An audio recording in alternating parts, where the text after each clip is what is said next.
What if just 2 minutes of the right exercise could give you more benefits than a 30-minute walk? Sounds a bit wild, right? Almost too good to be true. But here's the kicker. Most folks over 60 are walking in a way that doesn't actually build strength or stop you from taking a nasty fall. Today, I'm going to show you a simple, science-backed 2-minute workout that boosts balance, leg power, and independence far better than walking. Right at home, no fancy gear, no fuss, no gym nonsense, as the Brits say. The walking myth that's keeping you weak. Walking is great for fresh air, sure, but it doesn't challenge your muscles in the way your body desperately needs after 60. Think about it. When was the last time a slow walk helped you catch yourself from falling? Or when did walking ever train you to push up from a chair, something you do every single day? These are the movements that decide whether you stay independent or end up needing a hand from others. No sugarcoating, it's the real deal. We call this the functional fitness gap. It's the difference between what your body can do during a simple walk and what your body must do in real life. Walking is just a straight, flat, forward movement. Easy peasy. But real life? Real life hits you with all sorts of awkward angles. Standing up from the toilet, reaching up to a high shelf, catching yourself when you trip, getting out of bed in the morning. That's where the trouble starts if you're not training the right way. The science that might shock you. Research published in the Journal of Applied Physiology shows that muscle power drops by roughly 3.5% every year after age 65. Not strength, power. And that decline is much faster than simple strength loss. Before we jump in, do me a quick favor. Hit that like button and subscribe. It really helps the channel and lets me keep making useful videos for you. All right, let's crack on. The science behind the 2-minute protocol. So you might be thinking, how on earth can 2 minutes beat a 30-minute walk? Sounds a bit bonkers, right? But it all comes down to exercise intensity and movement specificity.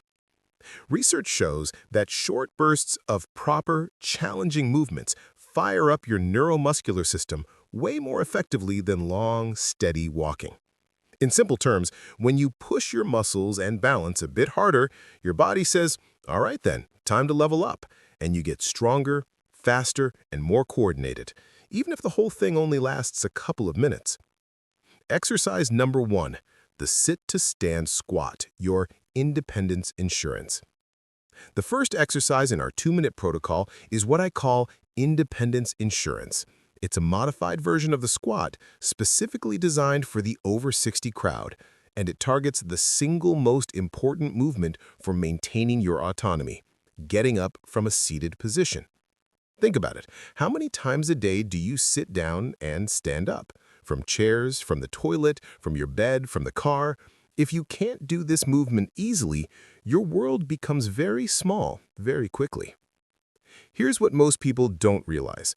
The ability to stand up from a chair without using your hands is one of the strongest predictors of longevity.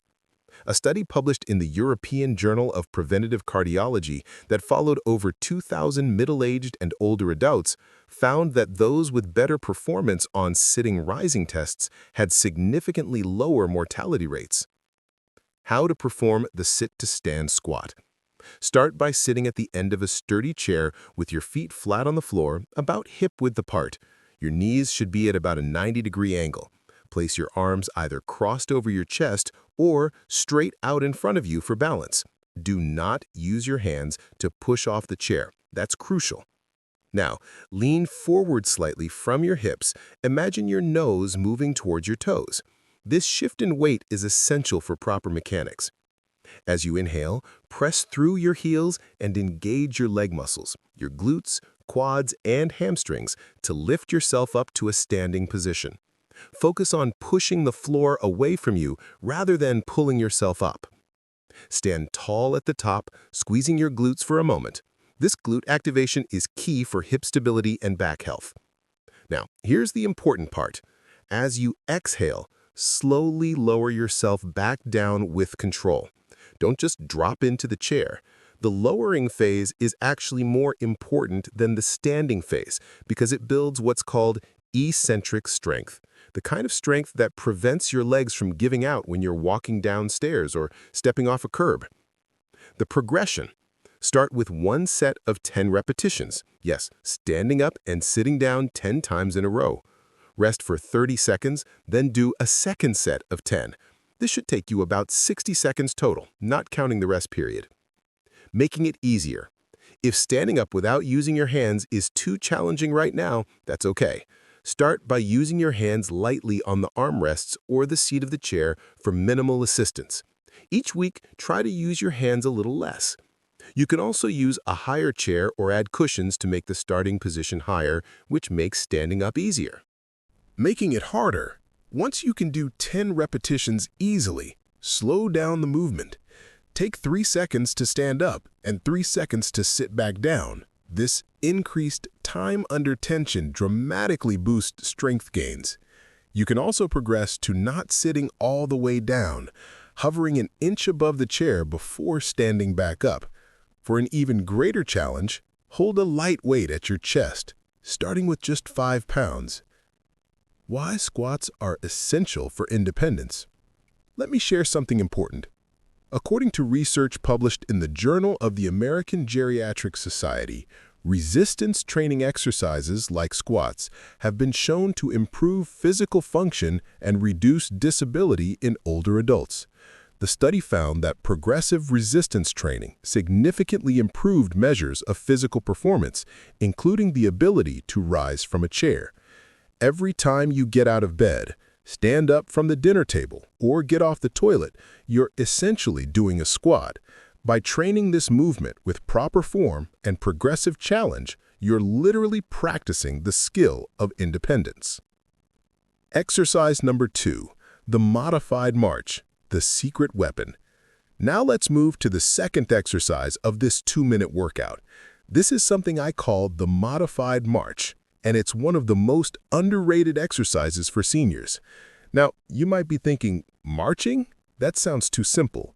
But trust me, when done correctly, this exercise is a powerhouse for improving balance, hip strength, and coordination all at once. Here's why marching is so effective. Every time you lift your knee, you're activating your hip flexors, the muscles responsible for lifting your leg when you walk upstairs or step over objects. These muscles weaken dramatically with age, which is why so many seniors shuffle their feet and have trouble with uneven surfaces. But here's the key. We're not just doing any marching. We're doing it in a way that maximizes the benefits. How to perform the modified march. Stand tall with your feet hip-width apart.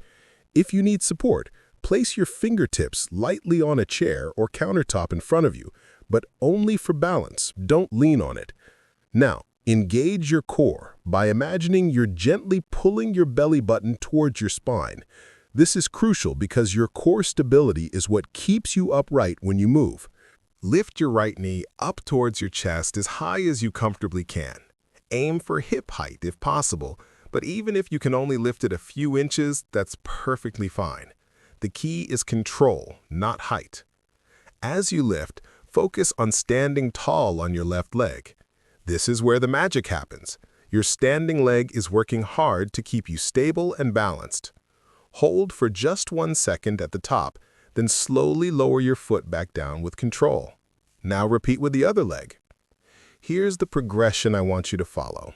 Start by doing this for 30 seconds, alternating legs at a comfortable pace. That's about 15 to 20 marches per leg. Rest for 30 seconds, then repeat for another 30 seconds. Making it easier. If you need to make this easier, hold on to your support with both hands and lift your knees only as high as feels safe. Even ankle height provides benefits. To make it harder, to increase the challenge, let go of any support and place your hands on your hips or extend your arms out to the sides for an additional balance challenge. You can also try closing your eyes for brief moments. This dramatically increases the balance demand and strengthens your vestibular system, which is your body's internal GPS. Now, here's a pro tip that most people don't know. As you march, try to maintain a rhythmic breathing pattern. Inhale through your nose for 2 marches. Exhale through your mouth for 2 marches. This breathing technique not only helps with endurance, but also activates your core muscles more effectively. The hidden power of this simple movement. You might be wondering, what makes marching so special compared to walking? It's all about unilateral loading. That's fancy science talk for standing on one leg at a time. When you walk, you're never fully supporting your weight on one leg for more than a split second. But when you march with deliberate control, you're forcing each leg to fully support your body weight while the other leg moves freely. This creates what researchers call dynamic stability training. Your body has to constantly adjust and recalibrate to maintain balance. Research shows that exercises involving single-leg stance training can significantly improve balance and reduce fall risk in older adults. A systematic review published in Age and Aging found that balance training programs that include unilateral stance exercises are effective at preventing falls in community-dwelling older adults. And here's something even more impressive.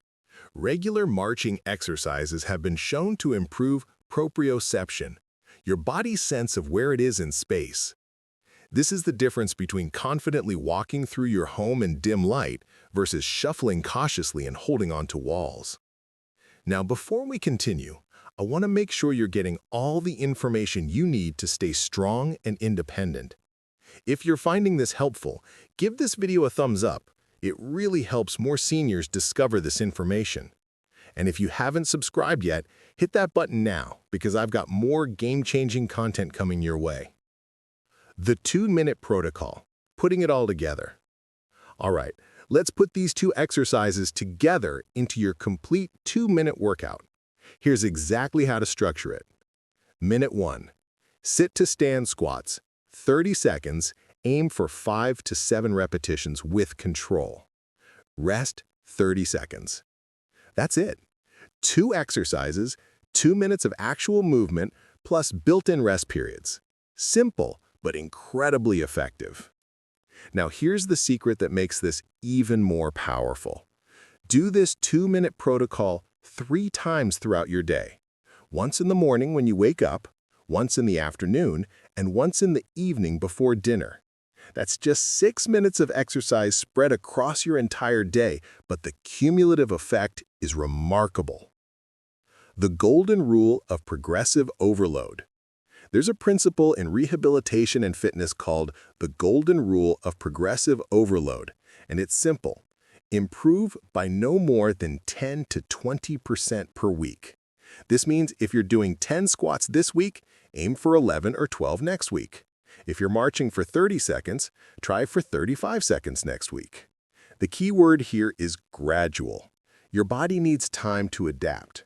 Push too hard, too fast, and you risk injury or burnout. Progress too slowly, and you won't see results. That 10 to 20% sweet spot is where the magic happens. Week 1 to 2, you'll probably feel some mild muscle soreness. That's normal and actually a good sign that your muscles are responding. The exercises might feel awkward at first as your body learns the movement patterns. Week 3 to 4, the soreness should disappear and the movements will start feeling more natural. You might notice that getting out of chairs feels slightly easier, even outside of your workout. Start right now and tell us in comments how are you feeling after performing it. Don't forget to subscribe and press the notification bell so you will never miss upcoming videos. Also, if you have any existing health conditions or concerns, please check with your doctor before starting any new exercise program. These exercises are generally safe for most seniors, but your doctor knows your specific situation best. And remember, you're not getting older, you're getting stronger.